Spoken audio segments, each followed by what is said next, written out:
রাষ্ট্রের পক্ষ থেকে রাষ্ট্রপ্রধানের সাথে সঙ্গী হয়ে প্রতিনিধিত্বমূলক এই প্রোগ্রামে এটাই আমার প্রথম। সেই জন্য আমি আনন্দিত এবং আল্লাহর শুকরিয়া আদায় করছি। আমি ডক্টর ইউনূসকেও এই ধরনের ব্যতিক্রমী উদ্যোগ নেওয়ার জন্য ধন্যবাদ জানাচ্ছি।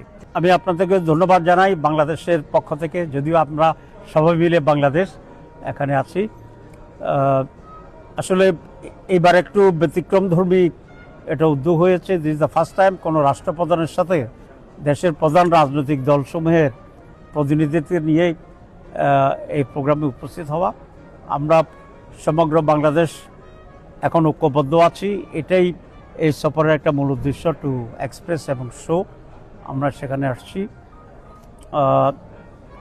আমি অবশ্য ব্যক্তিগতভাবে জাতিসংঘের আরও অন্যান্য প্রোগ্রামে এসেছিলাম যখন আমি একটা আন্তর্জাতিক সংস্থার প্রধান ছিলাম, ওয়ার্ল্ড কমিটির, এবং আমার একটি রেশন কার্ডও আছে। তখন আমরা জেনারেল অ্যাসেম্বলিতে I was a member to participate, এবং সেটা আমি অনেকবারই করেছি।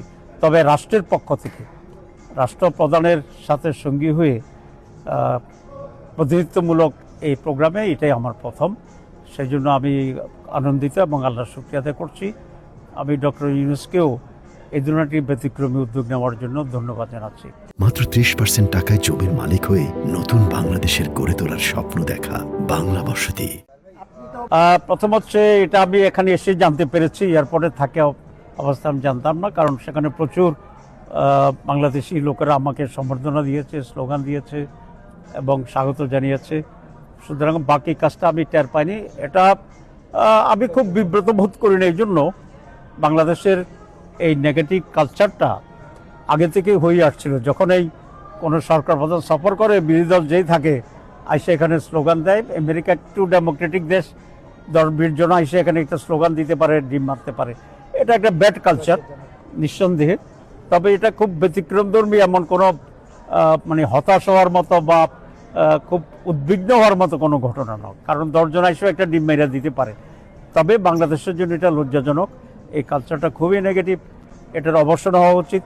এখানে যারা করেছে তারাই অপমানিত হয়েছে, যারা করেছে তারাই কনডেমড হয়েছে, তারাই বাংলাদেশকে অসম্মানিত করেছে। কারণ যে কোনো একজন লোক বিদেশ থেকে আসবে, একজন লোক পাশে দাঁড়িয়ে ডিম একটা মারবে, এটা যার উপর মারছে তার এখানে কোনো দায়িত্ব নাই, এবং সে অপমানিত হওয়ারও কিছু আমি মনে করি না।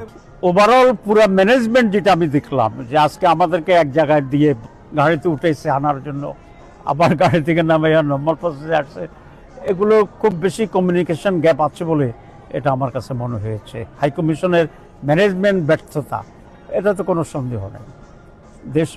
তাদের উচিত ছিল এর আগে আরও অনেক প্রিকশন নেওয়া। এবং এখানে আমরা 2টা বড় দলের প্রতিনিধি আসছি, এনসিপি সহ। কোঅর্ডিনেশন থাকলে আমরা সব একসাথে আসলে আওয়ামী লীগের এখানে কারো সাধ্য ছিল না এটার ধারে কাছে আসার জন্য। আমাদের দলীয়ভাবে কিছু কর্মসূচি থাকবে, যারা আমাদের আছে তাদের সাথে আমরা মত বিনিময় করব, এবং সব বাংলাদেশিদেরকে নিয়েই এখানে একটা প্রোগ্রাম হবে দলমতের বাইরে, এবং 14 জন প্রবাসী যারা আছে তাদের নিয়ে হবে। জামাত ইসলামীর যারা এখানে বিলং করে নানাভাবে নানা নামে, তারা এখানে বেশ অনেকগুলো প্রোগ্রাম অর্গানাইজ করেছে। বিশেষ করে আমি বলেছি সকল দল মত মিলিয়ে সকল মানুষের একটা গ্যাদারিং করার জন্য।